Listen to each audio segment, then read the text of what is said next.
Hello guys, welcome back my YouTube channel कीचूज mama blog. I hope आप लोग बहुत अच्छे होंगे। हैं बहुत दिनों बाद मैं ब्लॉग डाल रही हूँ। सबसे बड़ी बात तो वह है, उसके लिए सॉरी। शायद मैं ब्लॉग डालती भी नहीं, लेकिन अपनी मम्मी की वजह से ही डाल रही हूँ। क्योंकि ये जो चैनल है, मैं बहुत दिन पहले ही इसको बहुत छोड़ दी थी करना।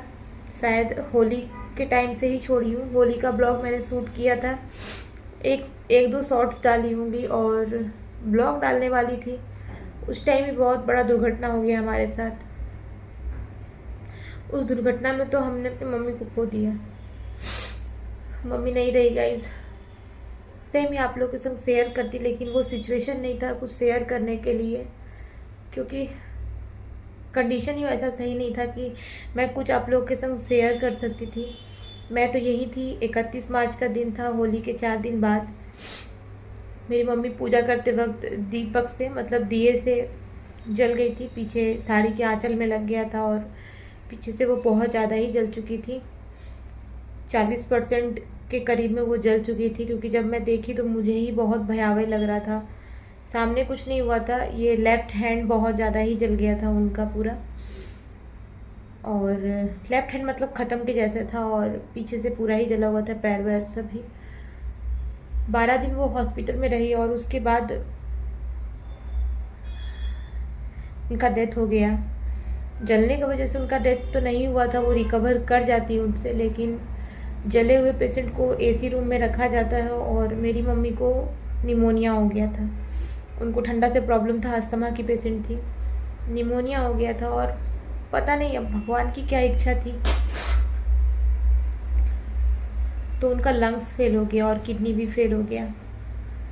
किडनी की भी कोई समस्या नहीं थी उनकी, लेकिन शायद मेरे को ऐसा लगता है, पोस्टमार्टम जो रिपोर्ट आया उस रिपोर्ट के अनुसार ऐसा मतलब मुझे जो समझ में आया कि उनका जो जलने की वजह से ना इंटरनल बहुत ज़्यादा उनका हार्म हो गया था, इसके वजह से। लेकिन उन्हें बहुत तकलीफ़ हुआ है गाइस, बहुत ज़्यादा, बहुत ज़्यादा। शायद इस तकलीफ़ के कारण ही भगवान जी उन्हें ले लिया। बहुत रोती थी गाइस कि मैं नहीं बचूंगी अब। उसके पहले ही जब वो ठीक थी, एकदम नॉर्मल थी, बहुत दोपहर में बात होता था, बुला रही थी आ जाना आ जा, लेकिन मैं बोली नहीं अभी नहीं आऊँगी मम्मी, बाद में आऊँगी। मैं थोड़ा नाराज़ थी उन लोग से, मम्मी से नहीं, लेकिन थोड़ा नाराज़गी चल रहा था मेरा। लेकिन मम्मी बोली मैं बुला रही हूँ आ होली में। मैं बोली नहीं आऊँगी। लेकिन आज लगता है गाइस मुझसे बहुत बड़ा गलती हुआ है, मुझे होली में जाना चाहिए था। जो भी हो, आज से 14 साल पहले अपने पापा को खो दिया हमने, और अब मम्मी को। हम लोग तो पूरे अनाथ हो गए गाइस, कोई नहीं है हमारा। दादा दादी सब, पापा के डेथ के बाद दादी भी गुजर गई 7 महीने बाद। मम्मी ने हम लोग को संभाला। आज के डेट में मम्मी भी नहीं है। आज 3 महीने हो गए गाइस मम्मी के गए हुए। ऐसा एक दिन भी नहीं गुजरा है कि मम्मी के लिए आंसू नहीं गिरा है। नहीं भूल पाएंगे, क्योंकि पापा का भी एक एक्सीडेंटल डेथ था, नॉर्मल डेथ नहीं था। 40 की उम्र में पापा गुजर गए। हम लोग बहुत ही छोटे थे, समझिए। हमने अपने बचपन, तो जो बड़े होते हैं बच्चे, उसके बाद जो लाइफ का एंजॉय होता है वो तो हम लोग ख़त्म ही हो गया था। हम उसी समय बड़े हो गए जब पापा गुजर गए थे। हालत ही ऐसी हो गई थी हमारी। और अब मम्मी थी एक सहारा, हिम्मत, माँ पापा सब कुछ का प्यार वही था। हालांकि गाइस मम्मी से मेरी शादी के पहले उतनी अच्छी बॉन्डिंग नहीं थी। मुझे यही लगता था, लड़कपन था, लगता था कि मम्मी हमेशा डांटती है, ये करती है, मुझे नहीं प्यार करती। लेकिन शादी के बाद पता चला कि मम्मी बहुत प्यार करती है हम लोग से।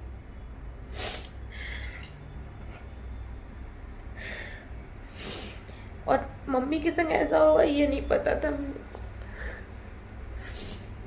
गाइस। लेकिन जो भी हो, मुझे तो ये लगता है कि उनके बच्चे नाकारे निकल गए। मैं कुछ भी नहीं कर पाई अपनी मम्मी के लिए, नहीं बचा पाई अपनी मम्मी को। मैं कोशिश करती लेकिन पता नहीं, जब पापा का ऐसा हुआ था तब मन में ये तसल्ली था कि हम तो छोटे, हमारे पास तो पैसे नहीं थे कि पापा को बचा सकते थे। लेकिन जब मम्मी का ऐसा हुआ तो तब तो सब कुछ था, तो भी तो नहीं बचा पाए। इससे यही लगता है ना कि उनके बच्चे नाकारे निकल गए, कोई काम के नहीं रहे। हम नहीं बचा पाए अपनी मम्मी को। और सबसे ज़्यादा तकलीफ लगता है गाइस, मम्मी तो चली गई, मेरी छोटी बहन अभी भी है, कुंवारी है, शादी नहीं हुआ है गाइस। तो उसके लिए लगता है कि वो अकेले अभी है, उसके लिए तो शादी के पहले ही मायका खत्म। भैया है, उनकी भी शादी होगी, मैं हूँ, मेरी भी शादी होगी। हम दोनों तो अपने फैमिली में बिजी है। थोड़ा बहुत लगता है, लेकिन उसको जितना तकलीफ होता होगा ना गाइस, मुझे लगता है कि उसके सामने हमारा तकलीफ बहुत कम है, जीरो है। मुझे तो ये लगता है जो उसको तकलीफ होता होगा वो शायद कोई समझ पाए, क्योंकि वो तो मुझसे भी छोटी है। और पापा का जब ऐसा हुआ था तो वो तो एक बहुत ज़्यादा टूट गई थी, बहुत ज़्यादा गाइस।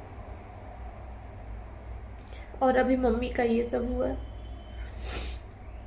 हमारा तो कोई नहीं है, और मेरी छोटी बहन के तो कोई परिवार ही नहीं है। मैं तो यही सोचती हूँ, माँ पापा क्या होते हैं ना, ये आज पता चलता है कि पापा नहीं थे तो समझ में आता था, लेकिन एक हिम्मत था कि मम्मी है ना, मम्मी कुछ भी थोड़ा सा कुछ होता था तो मम्मी को बताती थी, मम्मी आज ऐसे की, मम्मी आज ये बनाई, मम्मी वो की।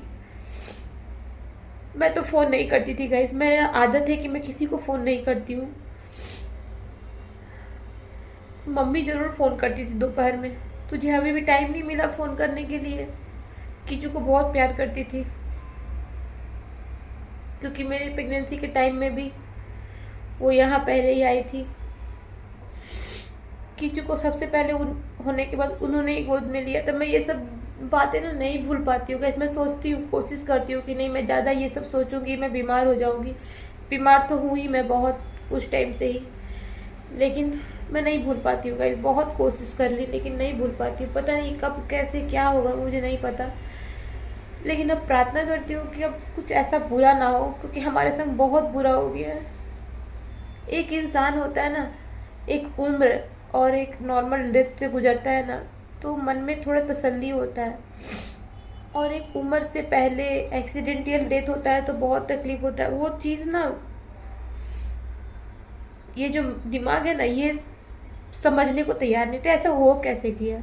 हर दिन हर टाइम यही लगता है कि कैसे हो गया, क्यों मम्मी चली गई, बस यही लगता है गाइस। मैं ये वीडियो नहीं शूट करने वाली थी, लेकिन मैं इसलिए शूट की क्योंकि मुझे ये अपडेट देना था आप लोगों से। और कुछ क्लिप जो सब मतलब काम के टाइम में, मतलब कजिया के टाइम में जो सब हुआ था, जो उन्होंने लिया था, मैंने उन लोग से अपने को शेयर करवाया। और मैं वो अभी यूट्यूब पे अपलोड करूँगी, क्योंकि यही मेमोरी लास्ट रह जाएगी। और सबसे बड़ी बात ये है गाइस कि मम्मी जब जली थी, उसके बाद जब हॉस्पिटल में एडमिट थी, तब तो मम्मी थोड़ा बैठ पाती थी, तब मैं यही थी और मैं वीडियो कॉलिंग में बात कर रही थी। तो पता नहीं मेरे दिमाग में क्या हुआ कि मैं वो स्क्रीनशॉट ले ली थी, और वो पूरा 7 मिनट का वीडियो रिकॉर्ड हो गया। उसमें वॉइस नहीं है, लेकिन मेरी मम्मी का पूरा मेमोरी उसमें रिकॉर्ड है, और मैं वो भी अपलोड करूँगी ताकि यूट्यूब पे वे रह जाए। और शायद मेरे इससे पुराने वाले वीडियो में, ब्लॉग में, रामनवमी का ब्लॉग मैं डाली हूँ, उसमें मेरी मम्मी का वीडियो है। आप लोग चाहे तो वो देख सकते हैं। वो मेमोरी मेरे लिए बहुत ख़ास है। कुछ मेमोरीज मम्मी की है उसमें, लेकिन कितना भी हो तो वीडियो में देखूंगी। और एक जीता जागता इंसान चला गया हमारे हाथ से, कोई पराया चल जाता है तो उसके लिए इतना तकलीफ होता है गाइस। मैंने तो अपनी माँ को ही खो दिया, और पापा को तो पहले ही खो दी थी, तो आप समझ सकते होंगे कि कि कैसा गुजरता होगा बिना माँ बाप का। अनाथ हो जाते हैं बच्चे, न दादा न दादी, माँ बाप कोई नहीं। उस पे अगर कोई बाहर वाला ताना मारता है ना, कोई फैमिली मेम्बर ताना मारता है ना, बहुत तकलीफ होता है गाइस। उन्हें ये नहीं लगता है कि जिसे हम बोल रहे हैं अरे वो तो अनाथ है, वो तो उसका तो अभी अभी हाल में, मतलब कि फिलहाल में ऐसा हुआ है, उससे थोड़ा प्यार से बात कर ले। फिर भी लोग अपनी इच्छा को पूरा करने के लिए दूसरों को तकलीफ देना, पता नहीं, बहुत आज मैं बहुत तकलीफ में हूँ, इसलिए ना मैं वीडियो को डाली हूँ। रोज़ ही वीडियो शूट करती हूँ कि आज डालूंगी, लेकिन मेरा हिम्मत नहीं हो पाता है गाइस। मैं इतना रोने लगती हूँ, आज खुद को कंट्रोल की हूँ कि नहीं, आज मैं वीडियो डालूंगी ही, क्योंकि ये चैनल जो है ना मेरा ग्रो नहीं हो रहा है, मुझे कोई फ़र्क नहीं पड़ता। लेकिन मुझे जब याद आता है, जब मम्मी बोलती थी ना करो, ज़रूर होगा तुम्हारा, ज़रूर होगा, तो मुझे लगता है कि नहीं, करना होगा। मम्मी का तो कुछ तो सपना पूरा करूँगी, इसलिए मैं ये वीडियो डाली हूँ। और इसके नेक्स्ट मैं सारे जो भी मम्मी के काम का जो भी रिचुअल्स था वो सब मैं डालूँगी, और आप लोग के साथ सब कुछ ही शेयर करूँगी। सब वीडियो आप लोग से शेयर करूँगी जो मेरे पास है वो। ऐसे ज़्यादा मम्मी का कोई क्लिप हम लोग लिए नहीं थे, क्योंकि मम्मी का डेथ जो हुआ उसके बाद मम्मी का पोस्टमार्टम वगैरह बहुत कुछ ही हुआ था, तो वो पिक नहीं लिए थे कोई भी। अगर किसी के पास होगा तो ज़रूर शेयर करूँगी गाइस, लेकिन अभी फ़िलहाल तो हमारे पास नहीं है। मैं वीडियो को यहीं पे एंड करती हूँ गाइस। अगर आप लोगों को कुछ गलत लगा हो तो उसके लिए माफ़ी चाहती हूँ, और प्लीज़ मेरी मम्मी के लिए प्रार्थना कीजिएगा गाइस कि उन्हें आत्मा की शांति मिले, और वो बहुत अच्छी थी। बस मैं चाहती हूँ कि हर जन्म में मेरे यही मम्मी पापा मिले मेरे हम लोग को। मैं बात नहीं कर पा रही हूँ गाइस, मैं वीडियो को यहीं पे एंड करती हूँ। बहुत जल्द नेक्स्ट वीडियो आप लोग के संग शेयर करूँगी।